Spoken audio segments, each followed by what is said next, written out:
Del año 2686 a.C., comenzó la fase conocida como el Imperio Antiguo, también llamada la Edad de las Pirámides. En este periodo, Egipto ya se había consolidado como un imperio y mantenía relaciones comerciales con el pueblo libanés, los palestinos y los reinos de Mesopotamia, haciendo de Egipto una tierra de grandes riquezas. Durante el Antiguo Imperio se hicieron grandes avances artísticos y arquitectónicos, donde las pinturas que adornaban los templos y palacios se hacían con gran habilidad y las proporciones de los dibujos se calculaban debidamente. El tinte utilizado provenía del extracto de plantas y minerales e incluso se utilizaron insectos y sangre de animales para lograr colores más vivos como resultado. Muchas pinturas han mantenido sus colores y esplendor hasta el día de hoy. Las pinturas podrían representar desde la vida cotidiana hasta grandes eventos como cosechas abundantes, la coronación de faraones o desastres naturales. En el ámbito económico se contabilizó y registró toda la producción, lo que permitió una orientación más precisa de los recursos. Los funcionarios del gobierno recaudaban impuestos, reclutaban campesinos para trabajar en los cultivos o en la construcción y dirigían el sistema jurídico, dirigiendo las patrullas de soldados y combatiendo los delitos. Durante el Antiguo Imperio también se hicieron avances en el área militar, con soldados que ya tenían corazas de lana o cuero, escudos de madera y cubiertos de cuero, y la emblemática espada Khopesh, que data de este periodo. Alrededor del año 2200 a.C., hubo un gran periodo de sequía en Egipto que duró 140 años, generando hambre en la población y una disminución del poder económico y social.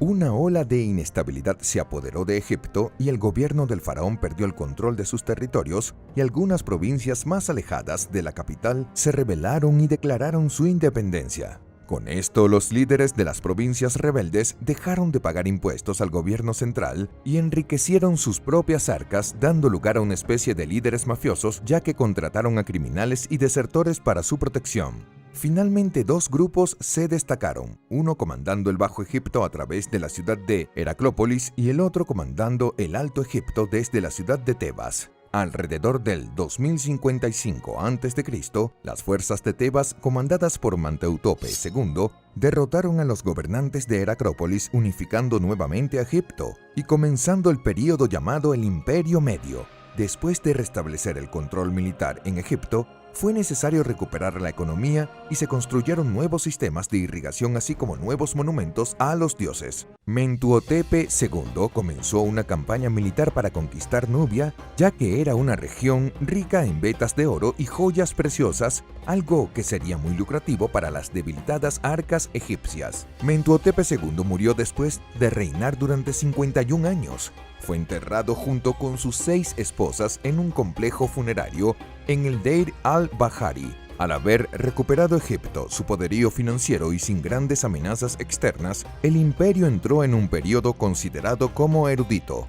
Durante el Imperio Medio, se puso de relieve el concepto de la vida en el más allá y la muerte, ya que se consideraba un rito de paso. Comenzó a recibir aún más atención en la vida cotidiana de los egipcios. Otro aspecto destacado fue que los gobernantes reanudaron la costumbre de erigir pirámides como sus tumbas, ordenando la construcción de monumentos cada vez más grandes. La construcción de pirámides comenzó durante el Antiguo Imperio. La primera fue la pirámide de Djoser, que fue construida alrededor del 2630 a.C. Se encuentra al noroeste de la ciudad de Memphis. La pirámide de Djoser y su complejo de tumbas se consideran las estructuras monumentales más antiguas del mundo y fueron diseñadas por el arquitecto Imhotep. Durante su vida, Imhotep fue probablemente uno de los hombres más importantes de Egipto, siendo conocedor de varias áreas como medicina, arquitectura, religión y carpintería. Imhotep forma parte de un pequeño grupo de plebeyos que recibieron el estatus de divinidad en el Antiguo Egipto, y esto suele estar reservado para los miembros más importantes de la nobleza. Hasta el día de hoy se han encontrado y contabilizado 123 pirámides en Egipto, algunas de ellas ya prácticamente en ruinas. La decisión de construir tumbas en forma de pirámides se debe a que es la forma más segura de erigir un monumento, ya que su base es más ancha y más pesada que la cima. Aún así, algunas pirámides se derrumbaron en la antigüedad debido a irregularidades en su forma o la mala elección del terreno. Cuando esto ocurrió, se ejecutó al constructor responsable. Todavía existe el caso de la famosa pirámide curva, que ha permanecido en pie hasta hoy, aunque está claro que su forma ha cambiado durante la construcción. La construcción de las pirámides se llevó a cabo con mucho esfuerzo físico y una logística muy avanzada.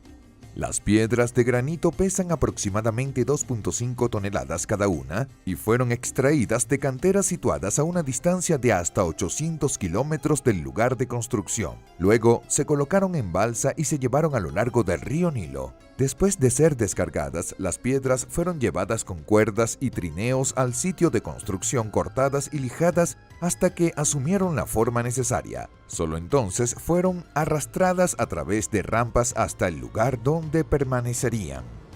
No se sabe con certeza cuántos trabajadores participaron en la construcción. Se cree que más de 30.000 hombres se esforzaron por erigir estos grandes monumentos. La mayoría eran hombres libres que recibían un salario y una exención de impuestos por su trabajo. También se utilizaban muchos esclavos, delegándose a ellos las tareas más arduas y agotadoras. Las pirámides fueron erigidas a instancias de los faraones para hacer su tumba y demostrar su poder y autoridad. También tenían un carácter simbólico para los egipcios, que creían que la tierra tenía su origen en un monte primordial en forma de pirámide. Las pirámides más famosas son las pirámides de Giza, situadas en la necrópolis de Giza, cerca de la ciudad del Cairo. La necrópolis tiene 3 pirámides. La más alta es la pirámide de Keops, la media la pirámide de Kefren y la más pequeña la pirámide de Mykerinos. Todavía hay algunos monumentos más pequeños cerca de las pirámides que se llaman pirámides de las reinas. La gran esfinge es también parte de la necrópolis. En su cima las pirámides estaban terminadas con una cubierta de piedra caliza blanca pulida que reflejaba la luz del sol desde la distancia. Y en la parte superior estaban terminadas con piedras adornadas con escritos jeroglíficos. Incluso es posible que algunas pirámides tuvieran una tapa hecha o forrada de oro. Sin duda fue un espectáculo para quitar el fuelle.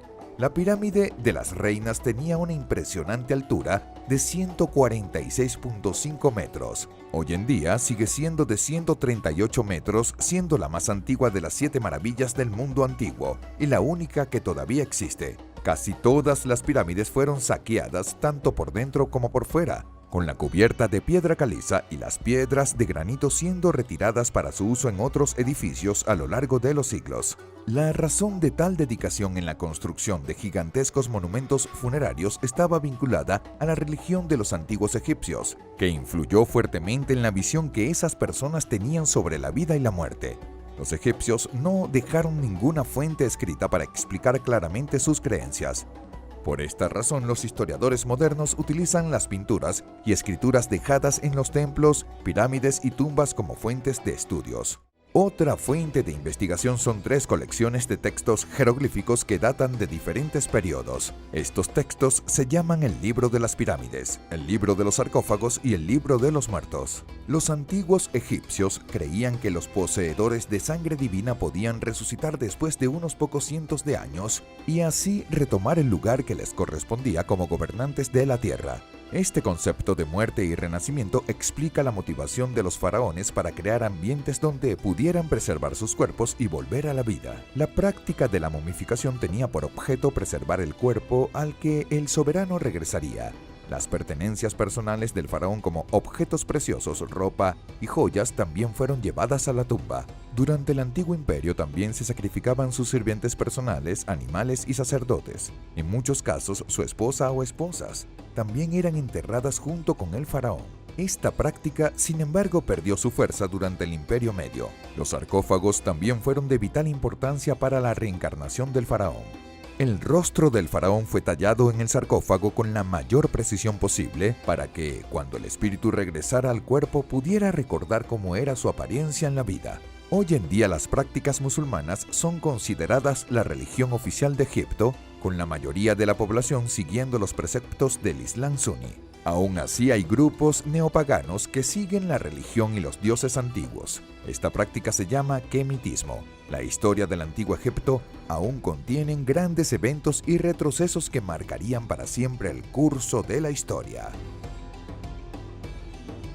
Egipto, la tierra de las pirámides y los faraones, una tierra llena de historias grandiosas y hechos impresionantes que han sobrevivido al tiempo gracias a las pinturas y monumentos dejados por los antiguos egipcios. Uno de los periodos más prometedores de la historia egipcia se conoce como el Imperio Medio, que se extendió de 2055 a 1650 a.C. El último faraón que gobernó Egipto durante el Imperio Medio fue Amenemés III. Durante su reinado permitió que las tribus de origen semitatiano se establecieran en el delta del Nilo. Estas tribus buscaron refugio de la creciente amenaza del Imperio Asirio. Estas personas se llamaban Hicsos, lo que puede ser traducido como reyes pastores. En el año 1650 a.C., la inundación incontrolada del río Nilo destruyó parte de las plantaciones egipcias, afectando a la economía y debilitando de nuevo el imperio.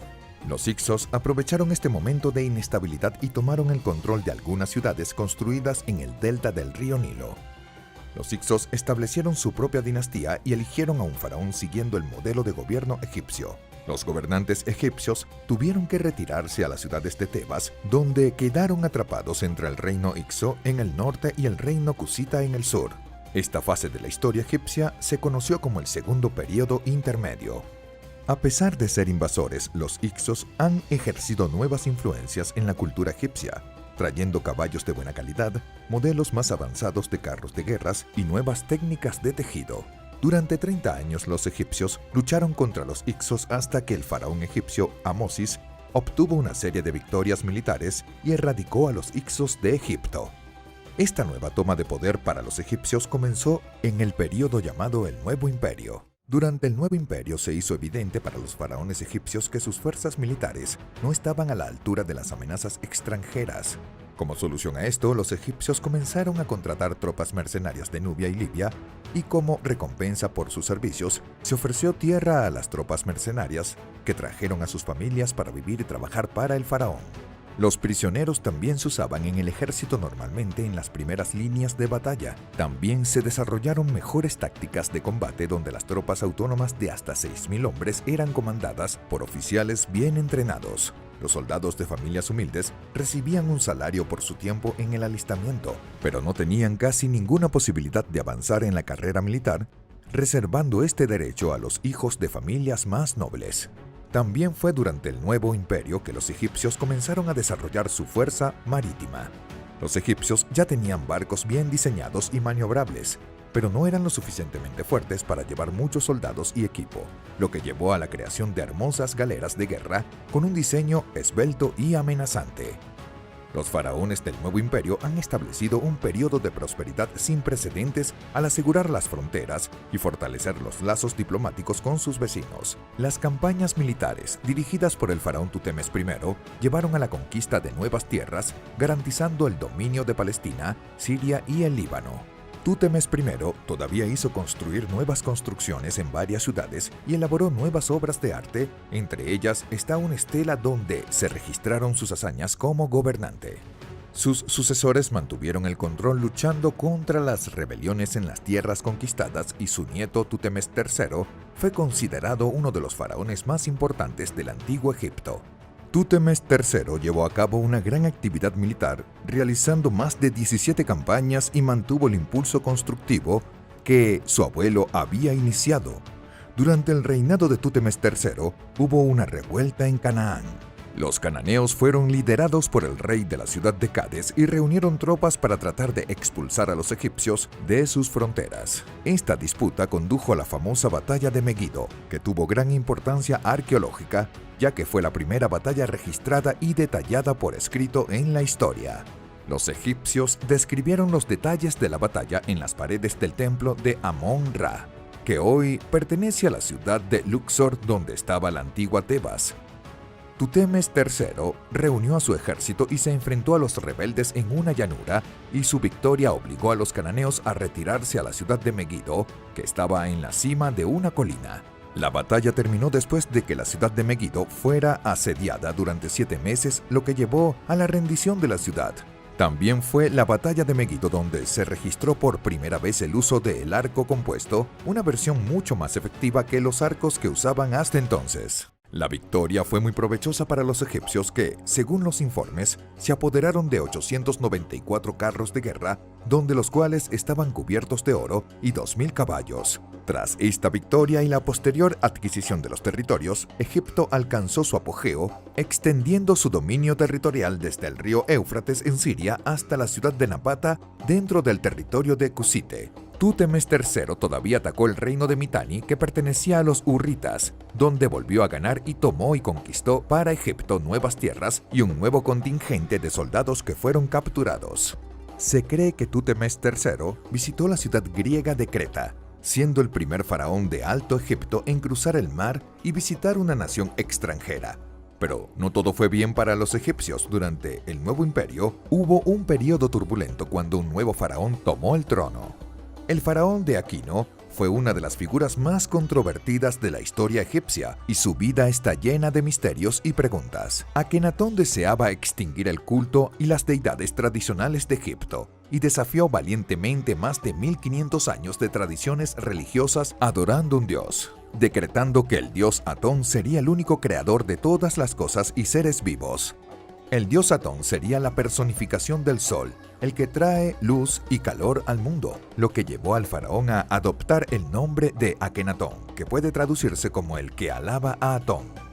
Akenatón fue un faraón descuidado en relaciones diplomáticas y militares, causando que los reinos vecinos cortaran las relaciones con Egipto y algunos se convirtieron en amenazas nuevamente. Más tarde, los antiguos egipcios se refirieron a Akenatón como el faraón loco, y él constantemente declaró su fervor religioso diciendo: «Atón vivo, no hay otro excepto él». Naturalmente, este comportamiento enfureció a muchos sacerdotes y ciudadanos, causando disturbios y violencia en algunas partes del reino. La principal esposa de Akenatón fue la reina Nefertiti, que se dio a conocer en todo el mundo gracias a un busto encontrado en 1912 por arqueólogos alemanes en el que se representaba su imagen.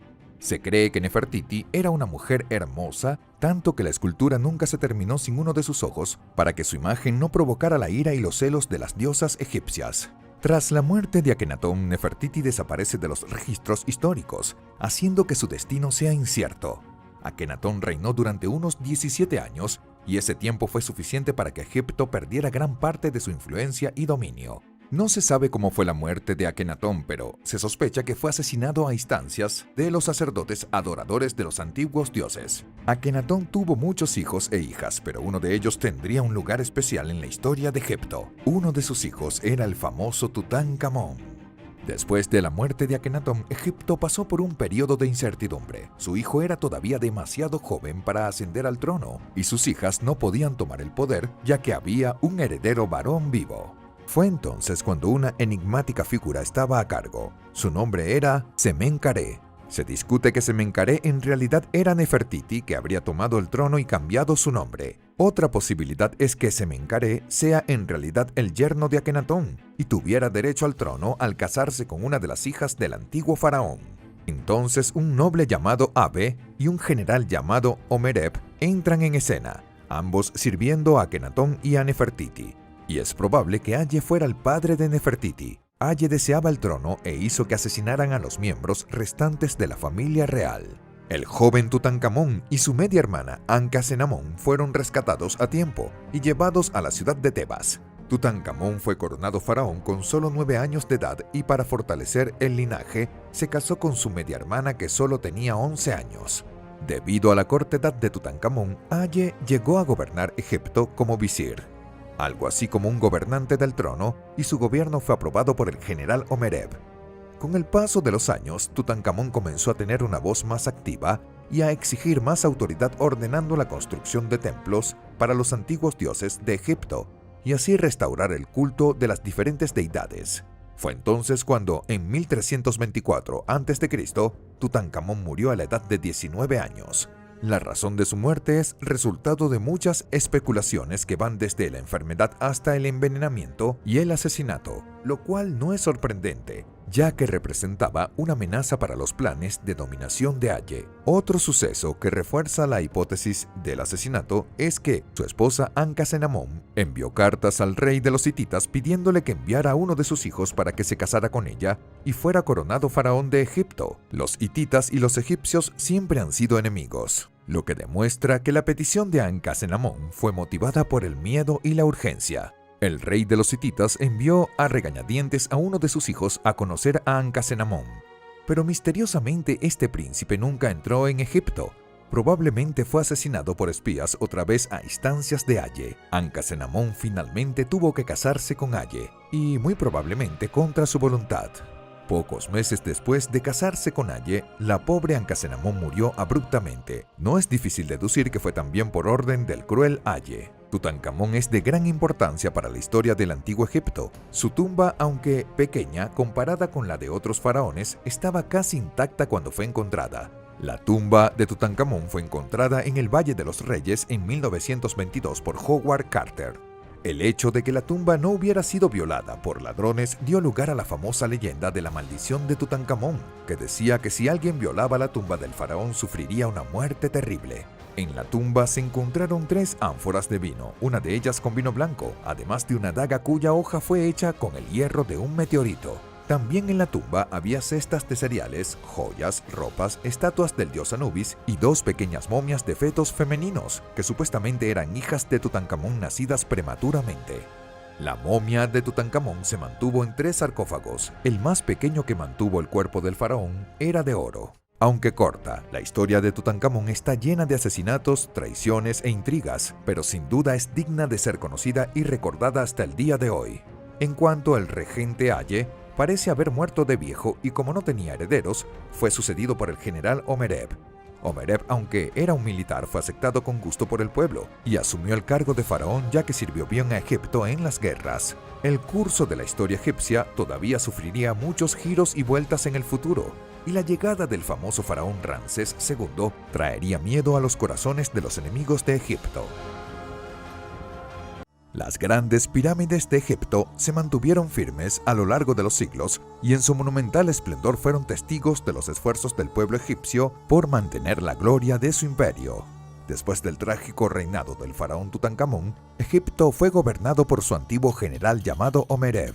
Durante el reinado de Omereb, restableció el orden en Egipto, creando leyes más estrictas que incluían como castigo por los crímenes cortar la nariz del malhechor y exiliarlo al desierto. Omereb continuó la lucha por restablecer el culto a los dioses antiguos e incluso intentó borrar los registros del reinado de Akenatón, refiriéndose al antiguo faraón como un demonio que vino a destruir las creencias en los verdaderos dioses. Omereb no tenía herederos, así que nombró a Ramsés I, que era su amigo más cercano y también un general del ejército egipcio, como su sucesor al trono. Ramsés I subió al trono cuando tenía unos 50 años y reinó solo 2 años, siendo reemplazado por su hijo Seti I.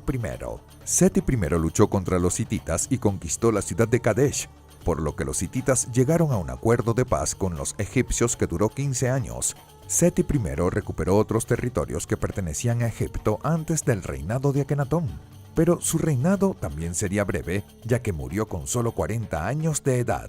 La momia de Seti I está considerada como una de las más bellas y bien conservadas encontradas hasta el día de hoy, y ahora la resguarda el Museo Egipcio en El Cairo. El sucesor de Seti I fue su hijo, el famoso Ramsés II.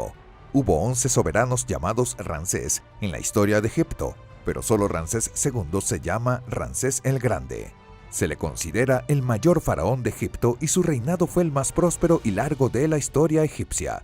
Cuando Ramsés II tenía unos 10 años, su padre lo llevó a acompañarlo en sus campañas militares, donde Ramsés fue testigo de las batallas en Libia, Canaán y Sinaí.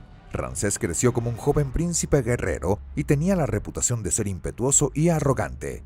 Al principio de su reinado fue a la región fenicia con la intención de marcar nuevas fronteras para los territorios egipcios. Sin embargo, entró en el territorio de los hititas y reclamó para sí tierras que fueron conquistadas en la época de Tutemés III. Este acto fue visto como una ofensa para los orgullosos hititas y la guerra entre los dos imperios comenzó de nuevo. El rey de los hititas convocó un gran número de soldados y pidió refuerzos a las ciudades y pueblos aliados con los hititas. A su vez, Ramsés II también tenía un gran ejército compuesto por soldados egipcios, mercenarios africanos y libaneses. Ramsés tenía una personalidad fuerte e impaciente, lo que lo llevó a tomar la iniciativa a marchar hacia la ciudad de Kadesh, que había sido tomada por los hititas. El ejército egipcio estaba dispuesto en 4 divisiones que, aunque numéricamente inferiores a los hititas, estaban mejor entrenados y disciplinados. Fue entonces cuando 2 soldados hititas se rindieron a los egipcios, afirmando ser desertores, pero en realidad eran espías. Después de ganarse la confianza de los egipcios, los espías transmitieron la falsa información de que el ejército hitita estaba todavía lejos de Kadesh. Ramsés quiso aprovechar la oportunidad de retomar rápidamente la ciudad y procedió solo con su guardia personal y una división de su ejército, mientras que el resto de las fuerzas egipcias continuaron con una marcha más lenta. Ya cerca de la ciudad de Kadesh, Ramsés se dio cuenta de que había caído en una trampa. Los hititas emergieron de diferentes direcciones y rodearon a las tropas egipcias, un evento tan inesperado que se registró como la primera emboscada militar de la historia. Incluso rodeado, Ramsés y su guardia personal usaron sus carros de guerra y realizaron la hazaña de abrirse paso contra las tropas enemigas, rompiendo el asedio mientras los soldados de infantería egipcios contenían el avance de los enemigos. Ramsés logró reagruparse con las otras divisiones de su ejército que acudieron en su ayuda y lanzó un contraataque que dispersó rápidamente a los hititas. Ese día, el rey de los hititas perdió a su propio hermano que murió durante la batalla. Finalmente las 2 fuerzas se retiraron, ambas con muchas bajas y soldados exhaustos. Ramsés se retiró a Egipto y el rey hitita al norte de su territorio. Técnicamente la lucha había terminado en un empate, pero ambos líderes declararon que habían salido victoriosos de la batalla. Después de unos pocos años de conflicto y hostilidades, Egipto finalmente firmó un tratado de paz con el imperio hitita, algo que fue realmente notable, ya que fue el primer tratado de paz hecho en la historia. Este tratado de paz también fue motivado por la creciente amenaza del imperio asirio, que cada vez era más fuerte y ya mostraba peligro tanto para los egipcios como para los hititas. En el tratado de paz se llegó a un acuerdo en el que el imperio egipcio y el imperio hitita prometieron apoyarse mutuamente contra las amenazas externas, algo que sin duda retrasó el avance de los asirios durante algún tiempo. Esta experiencia de casi derrota hizo a Ramsés II más sabio y más cauteloso y durante su reinado mantuvo la alianza con los hititas. Ramsés tenía muchas esposas. La principal era Nefertari, que era su esposa favorita y le había dado 6 hijos, 4 varones y 2 mujeres. Nefertari también participó en las negociaciones políticas, principalmente en la correspondencia con la reina de los hititas. Por extraño que parezca, Ramsés II se habría casado con 3 o 4 de sus propias hijas, pero hay discusiones sobre si esto es cierto. Aún durante el reinado de Ramsés II, las ciudades crecieron en tamaño y población. Se construyeron muchos templos y otros edificios de varios tipos, trayendo más prosperidad a Egipto. Hoy en día, el nombre de Ramsés II se hizo famoso por ser utilizado en las adaptaciones de Hollywood, donde fue señalado como el faraón del Éxodo bíblico, responsable de encarcelar y esclavizar a los hebreos en Egipto.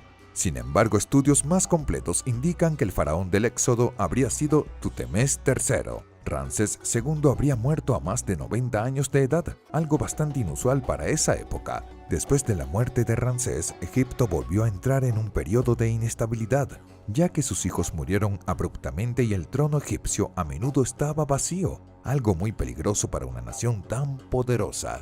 Finalmente, la responsabilidad recayó en Merneptah, el 13º hijo de Ramsés II. Merneptah ya tenía más de 60 años cuando asumió el trono y no tenía la fuerza para gobernar el gran número de ciudades y provincias. Con el debilitamiento del gobierno, los sacerdotes del templo de Amón ganaron más control político al predicar ser el vínculo entre los dioses y la gente común.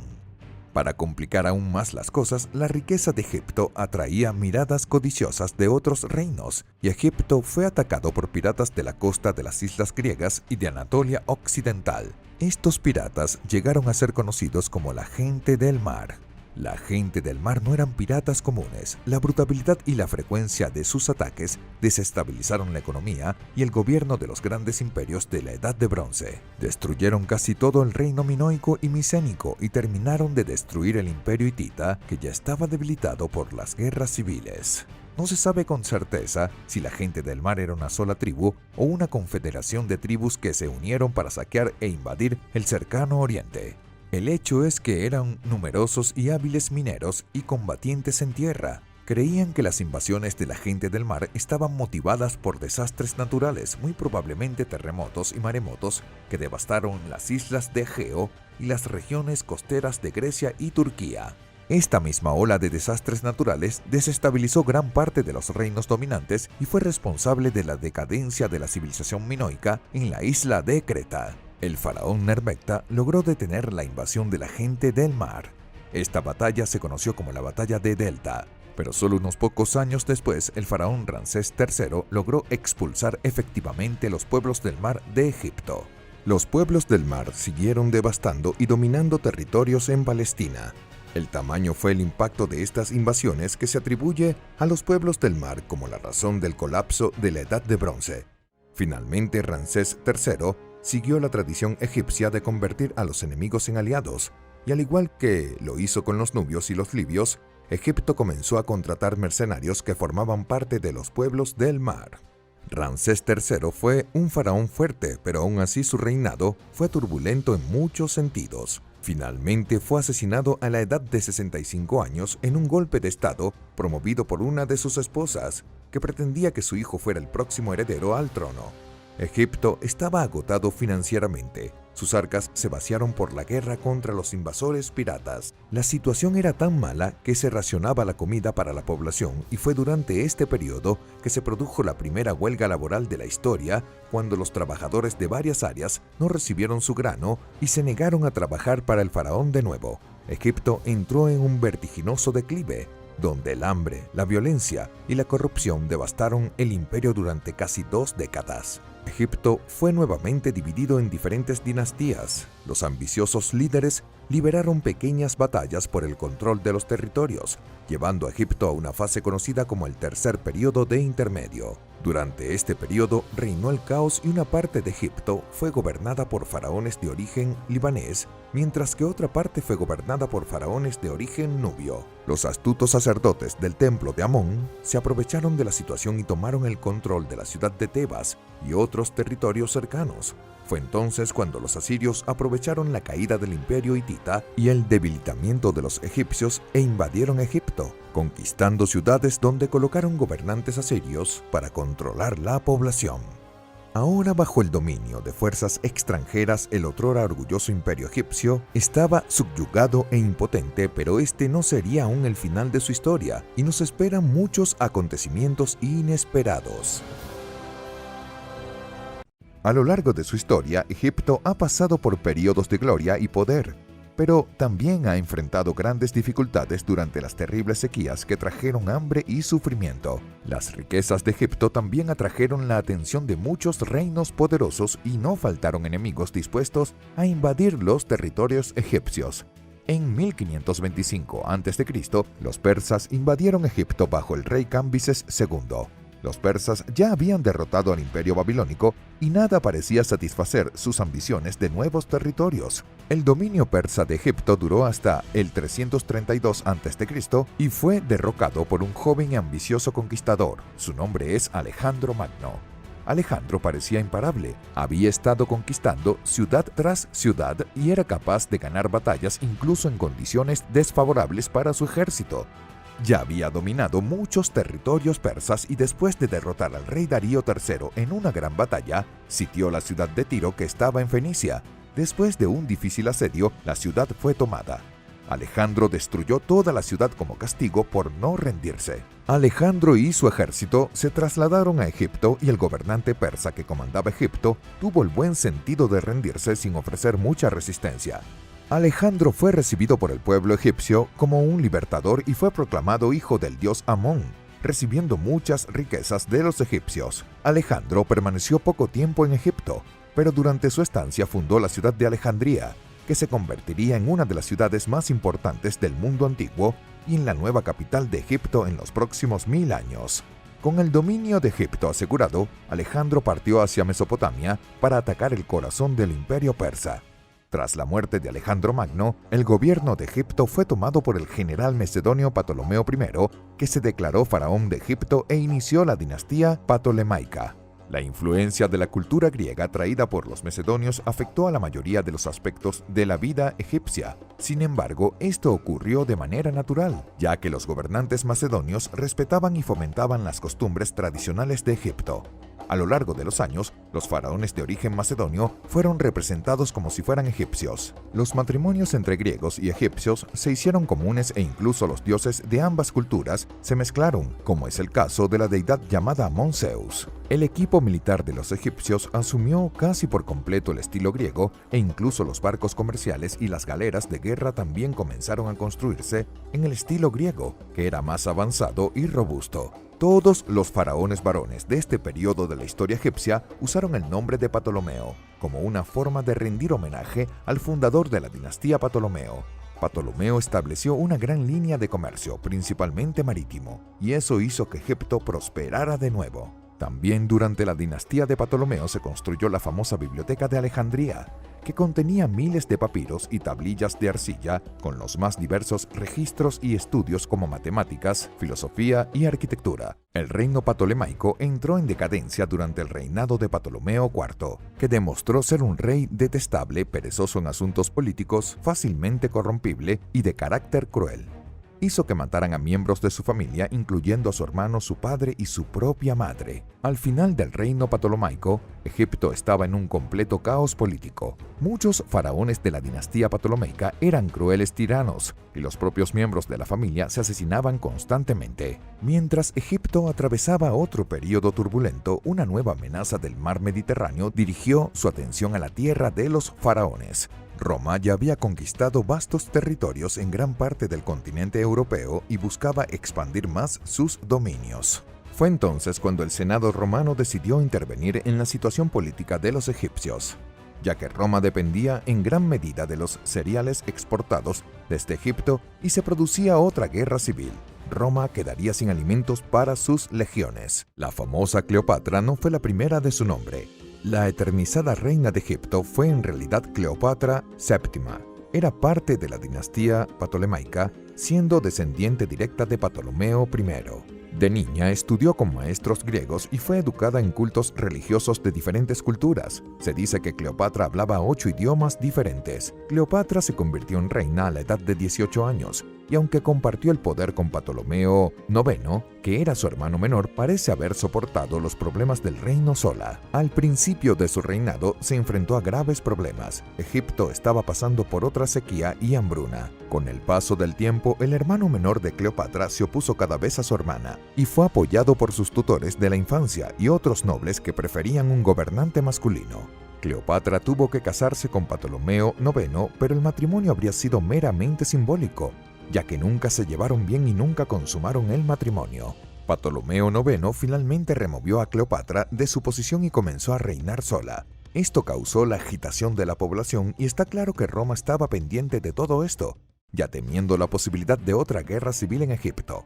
En el 48 a.C., Julio César llegó a Egipto con sus tropas, quedándose en el Palacio de Alejandría. Cleopatra, conociendo ya la fama del general romano, no perdió tiempo y buscó aliarse con él. Cleopatra tuvo éxito en sus negociaciones con Julio César y ambos se convirtieron en aliados y amantes. Ahora le tocaba a él derrocar a su hermano, el usurpador, y recuperar el trono egipcio. César convocó tropas para sitiar Alejandría y se produjeron muchas escaramuzas entre los romanos y las tropas de Ptolomeo IX. Finalmente, una gran batalla tuvo lugar en la orilla oeste del río Nilo. Ptolomeo IX tenía unos 20.000 hombres, mientras que Julio César era superado en número. Aún así, César avanzó con su ejército, contando con refuerzos griegos para unirse a él en la batalla. Ambas fuerzas militares avanzaron por tierra, mientras sus barcos seguían el río Nilo. Sería una batalla que se libraría tanto en tierra como en agua, con César y Ptolomeo siguiendo los movimientos de las tropas mientras navegaban en sus respectivos barcos. La batalla en tierra fue brutal. Las tropas de Ptolomeo estaban en un terreno más alto y pudieron hacer retroceder a los romanos. Muchos soldados romanos huyeron nadando hacia los barcos y en medio de la confusión, la galera de César finalmente giró con el peso de los hombres subiendo por el costado. El propio Julio César tuvo que sobrevivir nadando hasta la orilla del río. En el punto elegido de esta confusión, los griegos llegaron para apoyar a César. Los romanos lograron reagrupar sus tropas y contra el ataque y con la ayuda de los aliados griegos, tomaron el campamento egipcio donde estaban las tropas de Ptolomeo. Con ese giro le tocó a las tropas de Ptolomeo huir a los barcos egipcios, causando que el barco de Ptolomeo también se girara. Ptolomeo no fue tan afortunado como César y se ahogó por su pesada armadura, siendo arrastrado al fondo del río Nilo. Después de esta batalla, Cleopatra fue restaurada en el trono y muchos de los que habían conspirado contra ella fueron arrestados o ejecutados. En el 44 a.C., Julio César fue asesinado en el Senado de Roma y algún tiempo después Cleopatra buscó una nueva alianza con el general Marco Antonio. Marco Antonio y Cleopatra se casaron en Egipto, pero Roma nunca consideró este matrimonio oficial, ya que Marco Antonio ya estaba casado con una romana. Marco Antonio aún le dio a Cleopatra vastos territorios que pertenecían a Roma y en su testamento dejó que quería ser enterrado en Alejandría. Fue la gota que colmó el vaso para el Senado romano, que permitió al general Octavio ir a la guerra contra Marco Antonio y Cleopatra. Para tratar de luchar, Cleopatra combinó su ejército con el de Marco Antonio y reunió la mayor flota de naves jamás vista en la historia. Se embarcaron hacia Grecia, donde fueron interceptados por la flota de barcos romanos y la consiguiente batalla en el mar fue desastrosa para Marco Antonio y Cleopatra. Su flota fue destrozada por los romanos y por suerte ambos lograron escapar con vida. Un año después, Octavio sitió Alejandría y derrotó las defensas de la ciudad sin mucha dificultad, destruyendo así de una vez por todas los planes y ambiciones de Marco Antonio y Cleopatra. Cleopatra era una mujer muy poderosa, logró mantener unido a Egipto y durante toda su vida lo protegió de ser tragado por Roma. La vida y la personalidad de Cleopatra han sido tan notables que sirven de inspiración hasta el día de hoy, y tenemos aquí en el canal una miniserie que cuenta en detalle la increíble historia de esta gran mujer. No dejes de ver los videos. Después de milenios de existencia, memorables batallas e intrigas políticas, el Egipto faraónico pierde su independencia y se convierte en otra provincia más bajo el dominio romano. El legado dejado por los antiguos egipcios es extremadamente valioso para la historia de la humanidad y, sin duda, Egipto seguirá siendo recordado como el hogar de una de las mayores civilizaciones que jamás haya existido.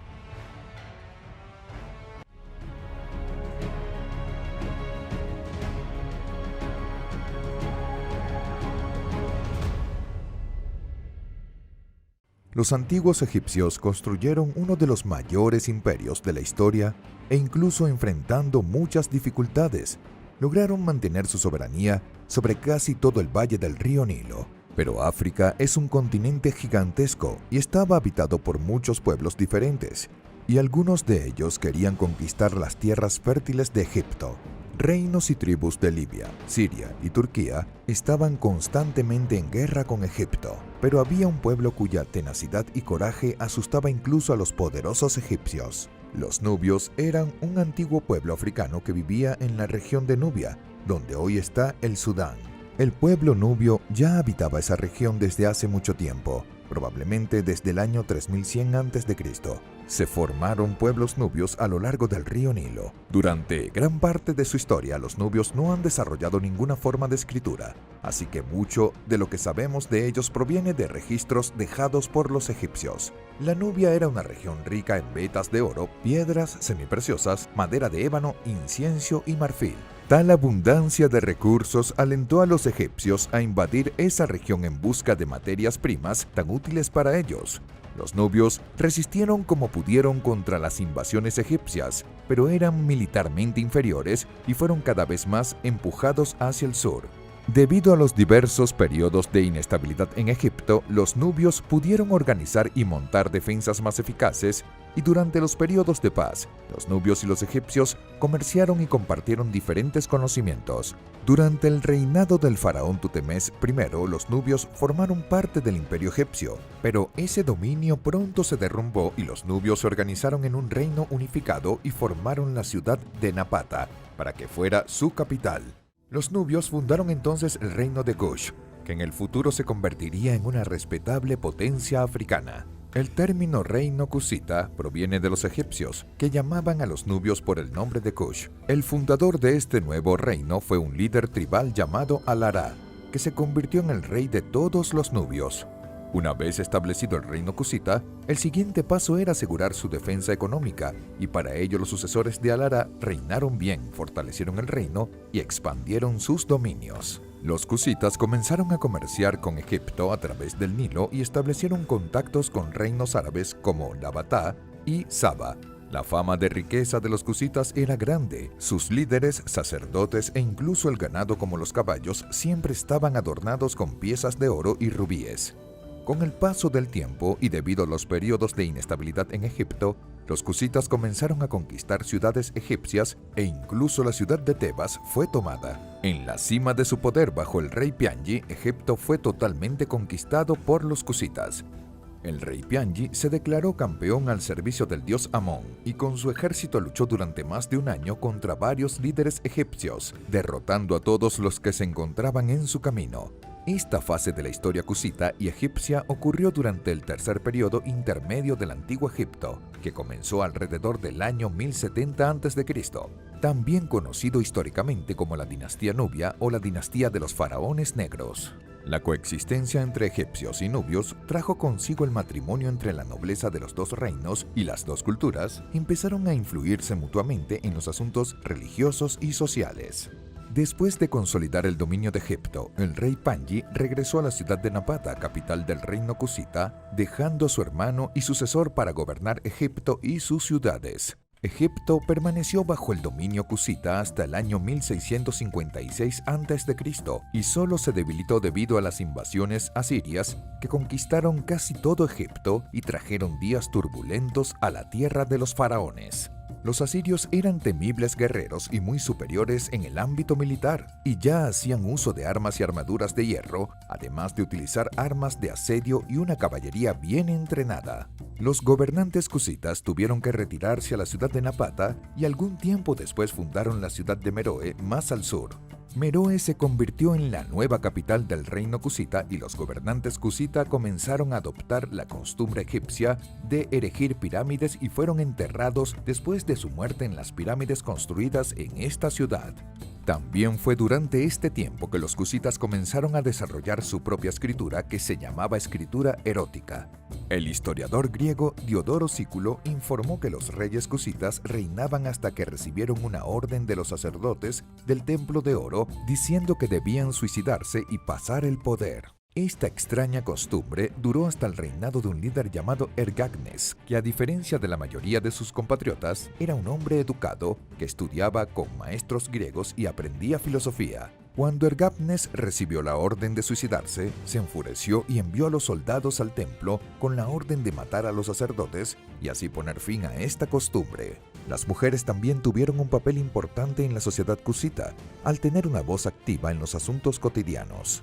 Varias veces las reinas cusitas reinaron solas sin la interferencia de sus compañeros masculinos y hay informes de mujeres cusitas luchando en batallas e incluso comandando tropas.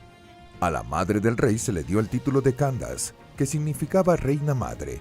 Ella actuó como consejera del rey y la reina. En algunas ocasiones fue parte de negociaciones políticas e incluso pudo tomar el mando total.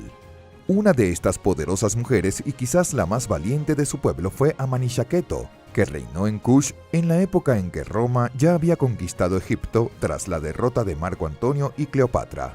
Roma exigió que el reino de Kush rindiera homenaje a la república. Amanichaketo no aceptó esta demanda y la consideró una ofensa, declarando la guerra a Roma y avanzando con sus soldados para saquear las ciudades egipcias que estaban bajo el dominio romano. En el 24 a.C., los cusitas saquearon las ciudades de Asuán, Rous y Elefantina. regresaron a Kush llevando prisioneros, objetos de valor y estatuas romanas, incluyendo la cabeza de la estatua del emperador romano Augusto. Fue tomada por Amanisaqueto como un gesto de desprecio al enemigo. Al saber esto, Augusto envió al general romano Petronio con la misión de tomar soldados y castigar a los cusitas.